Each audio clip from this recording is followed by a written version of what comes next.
Bonjour ou bonsoir selon l'endroit d'où vous nous suivez. On vous souhaite la bienvenue sur notre chaîne YouTube Actualité Foot. Si tu es nouveau dans la chaîne, je vous invite à vous abonner et à activer la cloche de notification pour ne rater aucune de nos prochaines vidéos.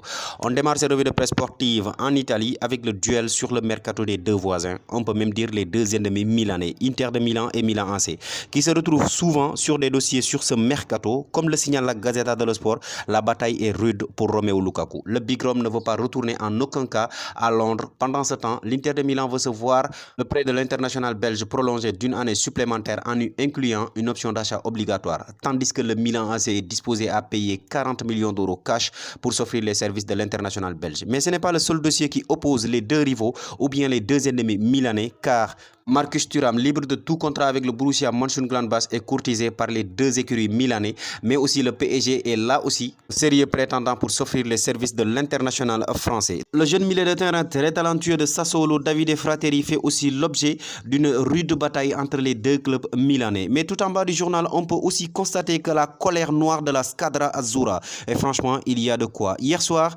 pour l'entrée en liste de l'Italie, il affrontait la France à l'occasion de l'Euro U21. Les Français l'ont remporté 2-1, mais ont bien été aidés par l'arbitrage. À la 82e minute, Castello Luqueba a repoussé le ballon alors qu'il était largement positionné à l'intérieur de son but.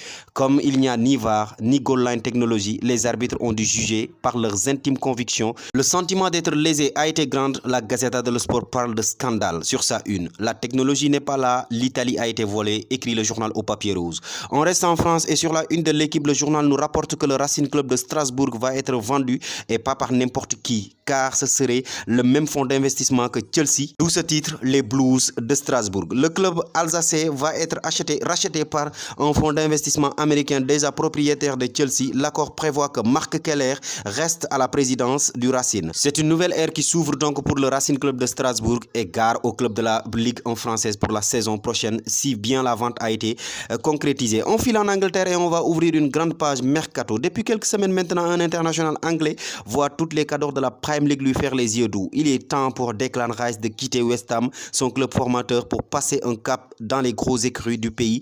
Les deux clubs qui se livrent en bataille acharnée pour recruter le milieu de terrain de 24 ans sont Arsenal et Manchester City. Et comme l'écrit le Daily Star qui fait dans le jeu de mots avec le nom du joueur le cri de Declan Rice, Guardiola va devoir de nouveau affronter Mikel Arteta, mais cette fois-ci pas sur les terrains mais aussi sur le mercato.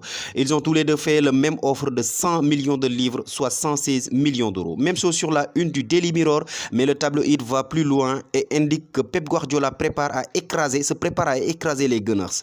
Le quotidien nous apprend également que l'autre Manchester, qui est Manchester United, a augmenté son offre et se rapproche de Mason Mount. Les Red Devils vont mettre entre 70 et 75 millions d'euros pour rafler la mise. Direction Portugal et on prend les nouvelles de l'avenir de Bernardo Silva. On le sait, le joueur de Manchester City est très courtisé durant cette fenêtre estivale. Le PSG est sous les rangs pour le recruter, tout comme le Manchester City qui souhaite le prolonger. D'ailleurs, depuis quelques jours, l'international portugais a fait savoir qu'il n'était pas vraiment emballé pour rejoindre l'Arabie Saoudite qui lui fait les yeux doux aussi. Il avait donc complètement écarté la possibilité de partir au Moyen-Orient, sauf que le pays du Golfe fait le forcing et comme l'annonce recorde sur sa une, Bernardo a une offre folle.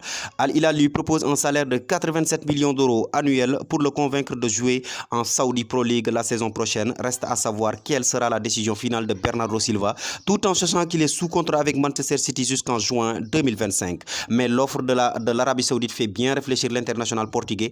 Le Paris Saint-Germain devrait aussi se montrer beaucoup plus convaincant s'il veut vraiment avoir la chance pour récupérer l'international portugais. On file en Espagne où évidemment un autre Français, Kylian Mbappé, fait les gros titres, surtout en Madrid. L'attaquant du PSG fait la couverture du journal AS qui placarde Sudoku Mbappé. Et oui, l'attaquant français est une véritable casse-tête pour le Real de Madrid car le journal estime que le mercato du Real Madrid est terminé, mais le joueur est désireux de partir. Le PSG veut le vendre cet été. Le numéro 9 du Real de Madrid est libre à ce moment-là, mais aussi Mbappé sera libre en 2024. Quelle sera la solution idéale pour le Real de Madrid selon vous? La recruter pour ce mercato, il vaudra presque entre 150 et 200 millions d'euros, ou bien essayer de la récupérer libre en juin 2024. On attend vos avis sur les commentaires. À moins que, car selon l'émission El Chiringuito, Mbappé est le seul joueur que Pérez apprécie et il est le seul pour lequel il va négocier, explique le célèbre présentateur José Pedrol. Au Barcelone aussi, le mercato fait grand bruit puisque Mundo Deportivo annonce que Marcelo Brozovic se décide pour son avenir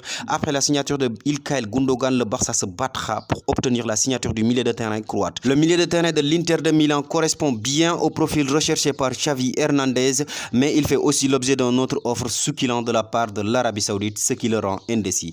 Alors que selon Sport, le club de Catalan est aussi sur les rangs pour recruter la pépite Arda Güler de Fenerbahçe. C'est un pépite très talentueux qui évolue en Turquie. C'est le joyau de Deco, titre le journal. Le nouveau directeur sportif du FC Barcelone tente de recruter le jeune talent turc. Le club Blaugrana a accéléré ses efforts suite à l'intérêt de plusieurs clubs européens dont le Real de Madrid. L'opération pourrait aller jusqu'à 17 millions d'euros, soit le montant de sa clause libératoire. On va devoir assister donc à une bataille de très haut niveau, une bataille de sommet entre le Real de Madrid et bien le FC Barcelone pour recruter le jeune milieu de terrain turc Arda Güler. C'était tout pour aujourd'hui les amis. Merci de vous abonner, d'activer la cloche de notification. Aussi n'oubliez pas, vous pouvez nous donner vos avis et vos analyses dans les commentaires. N'oubliez pas de nous lâcher aussi un petit pouce bleu. Merci et à très bientôt.